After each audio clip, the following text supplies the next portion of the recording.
Ayan, so good morning everyone. Ayan, so magkakape nga pala ako. Ito yung aking almusal ngayon, tinapay at saka kape. So dito nga pala ako ngayon sa may Pagkilatan, Batangas. So mula sa Batangas City, 30 minutes ride din papunta rito sa aking kinaroroonan. At ito nga pala yung harap ng dagat. Ayan, so medyo high tide yung tubig ngayon. At buti na nga lang ay hindi masyadong maalon. So ayan. Tapos dito naman guys, yung hagdan paakyat sa taas. Medyo mataas nga lang yung aakyatin natin. Matarik siya pero okay lang, nakakahingal paakyat, pababa okay lang. Tapos yun yung kanilang CR, may CR din sila dito sa may baba. Buti na lang yung CR nila ay nandito sa tabi lang ng dagat. Ayan. So yun nga, may mga kasama tayo, yung mga kaibigan natin. At wala sila dito ngayon. Nandoon sila sa dagat namimingwit. Ayan, busy sila ngayon. So ako naman ay magkakape muna ako. At ngayon naman ay magluluto tayo ng pansit canton. Ito nga pala ay haluan natin ng hipon. Dahil sa hapon na, kaya yung bato sa aking harapan ay kitang-kita na. Ayan, low tide ngayon. Ayun guys, ito yung ating lulutuin ngayon, pansit canton. Tapos dito natin siya iluluto sa ating maliit na kaldero. Ayan. So ito nga pala yung hipon, binalatan ko na siya. At ngayon sisindahan natin tong ating butane. Ayan, saglit lang naman siyang sindihan. Ayan, so ang gagawin lang natin guys ay lalagyan lang natin to ng oil, igigisa natin. At dahil nga sa wala tayong bawang tsaka sibuyas, dahil nga pala kagabi ay nagluto kami ng tinola. Tapos kanina naman tanghali ay nagluto kami ng adobong manok. So yun ang aming kinain kaninang tanghali. Ayan, so ayan guys, lalagyan ko na siya ng mantika at ilalagay natin tong ating hipon. Wala na siyang balat. At ito na nga, nilagay ko na yung ating hipon. Tapos ngayon, hinalo-halo ko lang naman siya. Ganyan lang guys. Tapos, syempre nandito tayo sa harapan ng dagat. Nandito tayo sa resort. So, kulang yung ating mga ingredients na dala.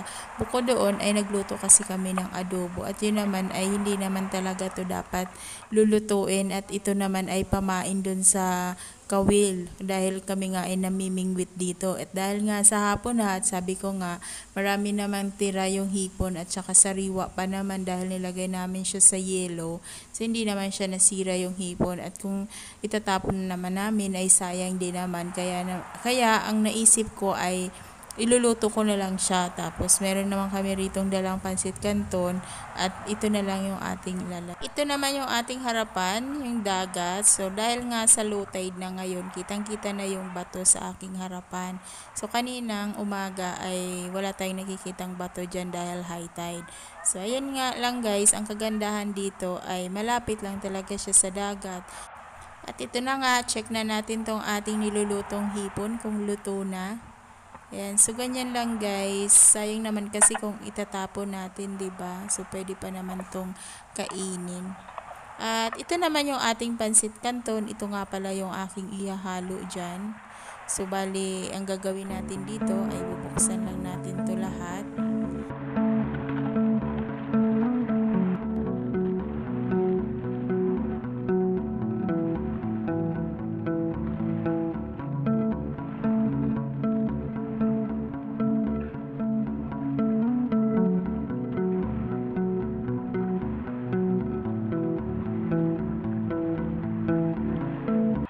At ito na nga, sinama ko na rin yung Lucky Me noodles.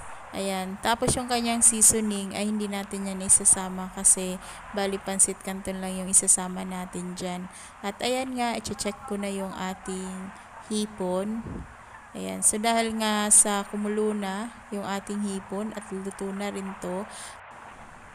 Ngayon naman, pwede na natin siyang lagyan ng tubig. Ayan. So, ayan lang guys. So, napakadali lang itong lutuin naman na pansit canton. Kahit sino naman ay pwede naman gawin ito. Napakasimple lang naman iluto. Ayun. Ayun nga, halo-haloin lang natin to. Tapos, hintayin natin na kumulo yung ating sabaw. Saka natin ilalagay yung ating pansit. Ayan. At ayan na nga, fast forward na tayo. Kumulo na yung tubig. Ngayon naman, lalagyan natin siya ng toyo. Ayan, yung soy sauce. So, lalagyan lang natin siya ng kaunti. Pampalasa lang din naman, tsaka pangkulay. Ayun. Tapos ngayon, ilalagay na natin tong ating mga pansit.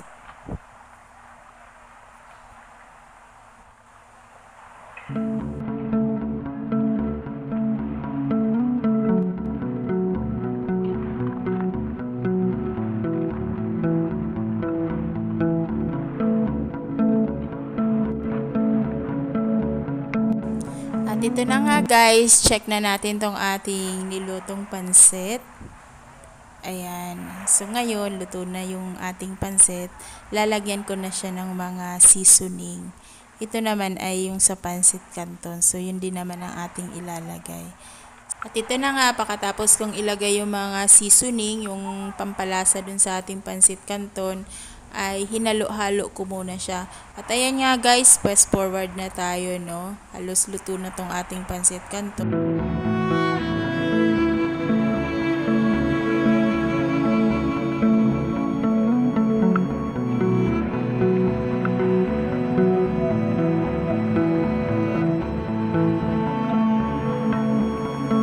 Ngayon naman ay tatawagin ko na yung aking mga kasama dahil nga sila ay nandoon sa dagat namimingwit. Tapos ngayon, mag-iinit pala ako ng tubig dahil magkakape rin kami. Bagay kasi to guys sa kape. Ayan.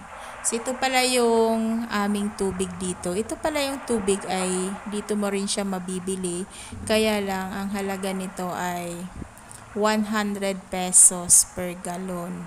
So, pwede na, no choice kasi malayo talaga dito yung bilihan ng tubig at meron naman nabibilhan ng tubig dito pero sarado dahil Sunday. Kaya naman, kung ikaw ay pupunta sa mga ganitong resort na malayo sa bilihan, sa mga tindahan, ay dapat talaga magdala ka ng sarili mong tubig. Dahil dito, pagdating mo rito sa resort na to ay mas mahal na talaga yung mga bilihin. Malaki. Apat ang nahuli mo? Ay, 5. Meron pa siyang nahuli.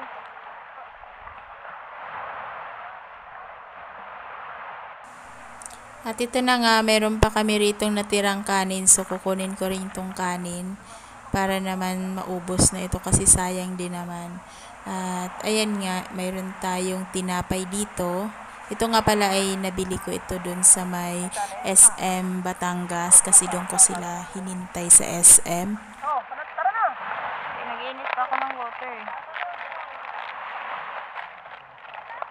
At ito na nga, sa mga baon naman namin ay nag-share kaming lahat. So sa akin yung tinapay, tapos sa entrance fee naman ay kanya-kanya naman kaming bayad.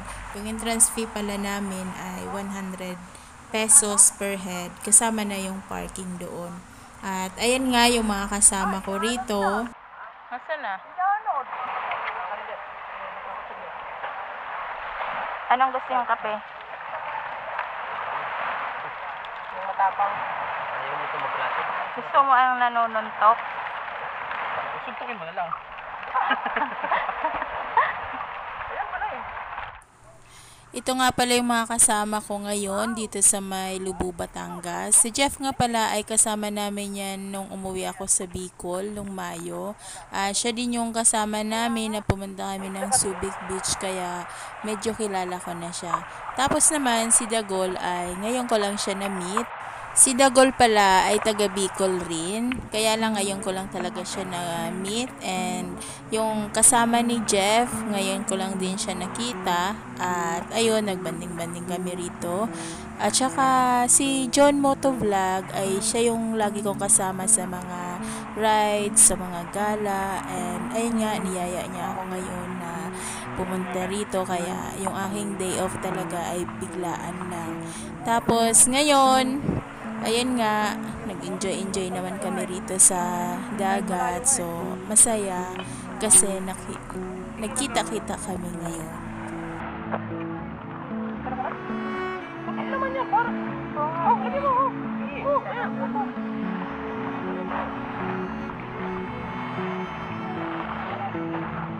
Nagul pasuyo nga ako ng hot water. Lang? Hot water. Wala sila may fasting ito eh. Kain na kain eh. Patikom na. Mainit. Dito. Parang hindi Dito mo lang lagay. Likunin mo, tapos dito mo lagay. Ilang araw na naman ako magpapasting. Ano daw? Dito mo lang sa patuloy. Yan o. Kasalugin na lang ito? Oo. Tapang ba yan? Dagat? Dagat yan. Madagat ba? Huwagan yung kanin. May kanin ha. Ayaw na. May tinapay.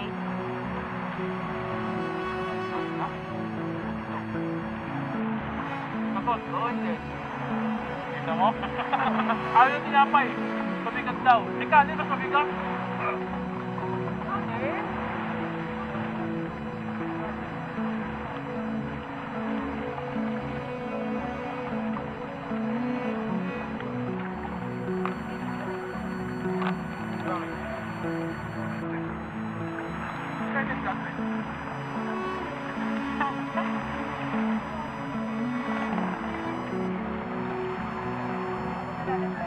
Di ba yun doon nga? Sa pagkatan? Oo. Baba din sa ano eh. Oo. Si Armila, baba sa...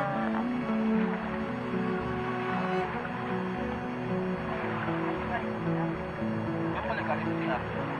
Hanap.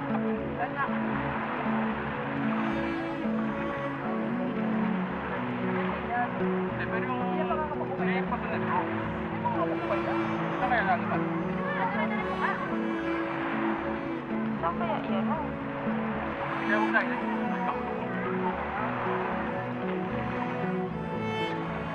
Pahay mo pa naman yung bato. Napuno ko yan. Kukulang na ano. Natatapunan lang yung buhangin yan.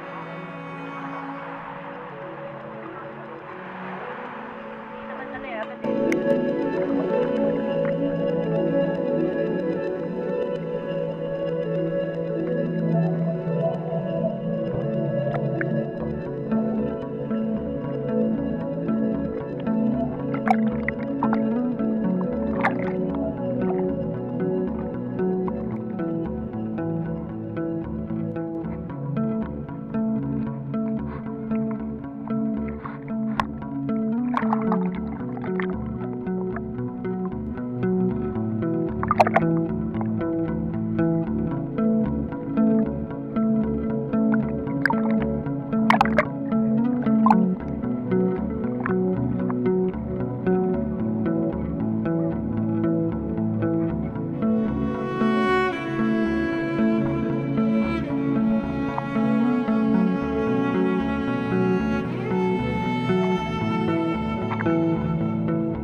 At ito nga, pakatapos naming kumain ay aayos na naman si Dagol ng kanyang pamingwit dahil nga mamimingwit siya.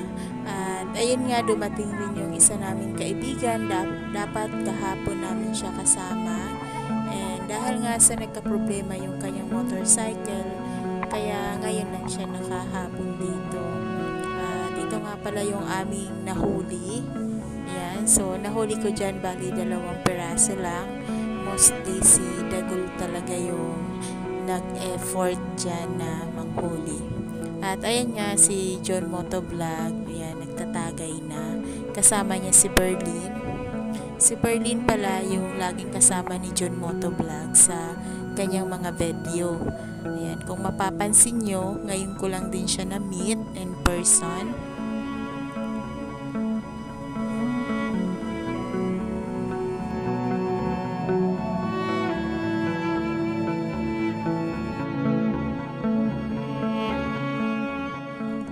At ngayon naman, dahil uuwi na kami, so bago ang lahat, ipapakita ko muna sa inyo yung aming pinag-istihan rito, yung view dito sa resort na to.